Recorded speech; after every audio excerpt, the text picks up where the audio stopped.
We are coming to the final section of the Gospel of Matthew, and over the next 3 units, we are going to unpack what Matthew closes the Gospel with. In other words, what we're saying is that Matthew is going to take some teaching of Jesus and use it as a means of transition.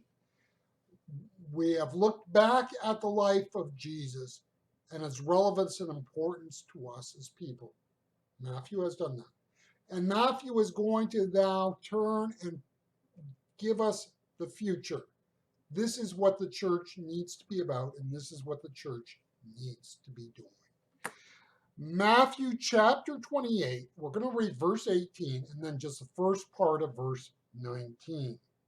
Reading from the New Century Version. Then Jesus came to them and said, "All power in heaven and on earth is given to me.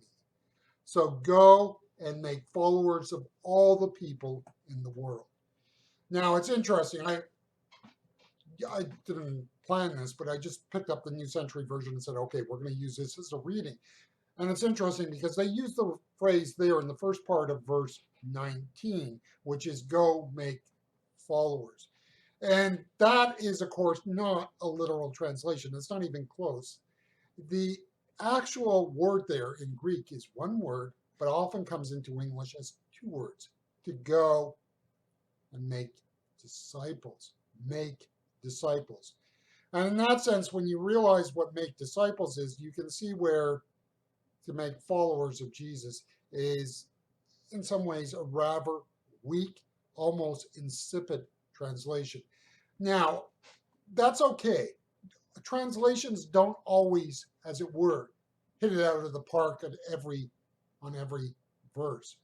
And that's why it's sometimes nice to refer to multiple translations, because they help to clarify understanding and meaning, and they help to show how the struggle to make the text relevant to people today often means that we kind of lose sight of what the original text meant.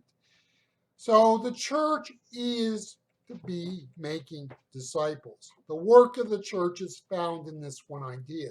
Now, if you are a part of a church in the evangelical tradition, you'll be exposed to the zeal that is there within this tradition to evangelize.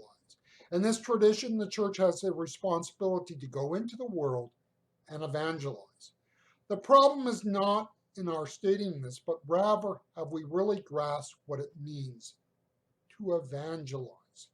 You see, the danger is we can use a word and be sincere in how we use it and not actually understand what it means. And ultimately, what we can do is in an organization, not just a church, use words and ideas that we say we believe in, but because we don't really grasp and understand them, we're not really paying homage to them. To evangelize, you will have to understand what it means to make disciples.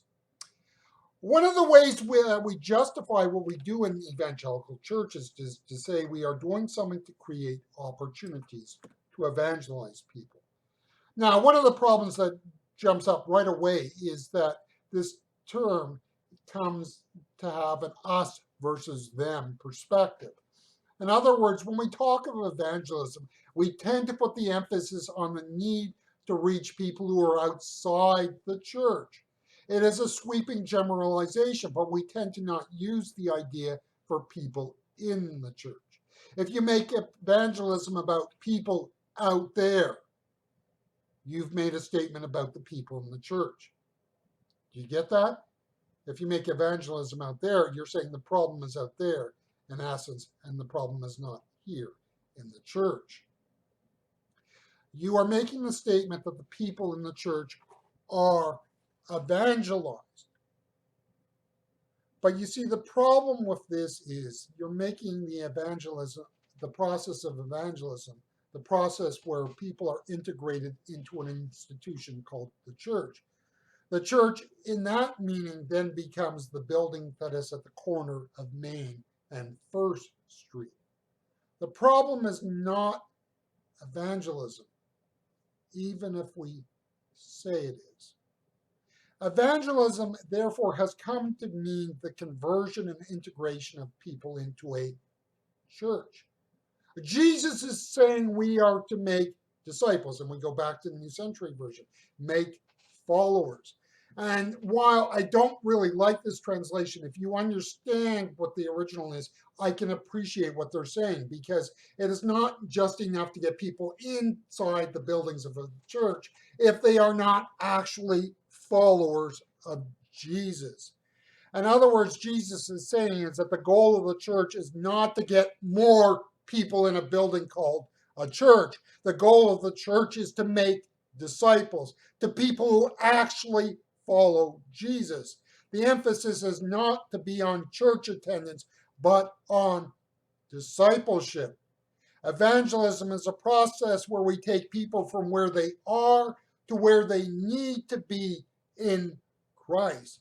To simply narrow evangelism down to the conversion experience and or church attendance is to redefine the word evangelism. And while we are free to redefine the word evangelism, we can end up using a word in a non-biblical sort of way, and in that sense, are we being true to the biblical account? And the answer is no. To do evangelism is an ongoing process where we are getting people to be committed, devoted servants of Jesus of Nazareth. And in that sense, people who follow him no matter what. In that sense, the fact that people can show up in a church on a Sunday is not necessarily all that meaningful. When we look at that final meeting of the earthly Jesus with his disciples, we can sure bet they did not understand all of the issues involved. Jesus had to get his followers to be disciples.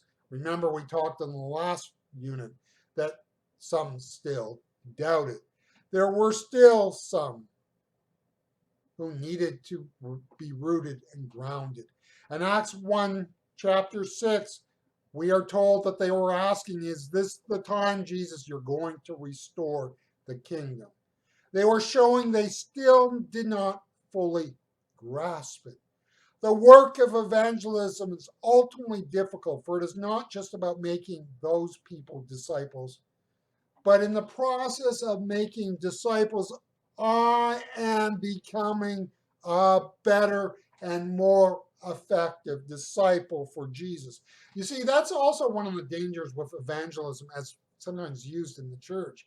It is about something we do for people out there. Discipleship is a process whereby through my life, I live out what others must follow and do. So discipleship is not just an imparting to people out there. It is that through my life example, I'm showing that I'm a true, authentic follower of Jesus. And you remember where Paul in one of his letters says, follow me as I follow Jesus. That takes guts. That says, you know what, folks? This is how to live it out. And there is a truth here which Paul is imparting to us, which is true about making disciples. To commit to making disciples is to commit to being one yourself. Now, this seems obvious, but that is the point. It is not obvious. We would much rather convert people and say the problem is out there. We can focus on whether the kingdom is coming now or getting people to the church. Jesus says, in effect, make disciples. And the first step is for you to become my disciple and make it your life endeavor.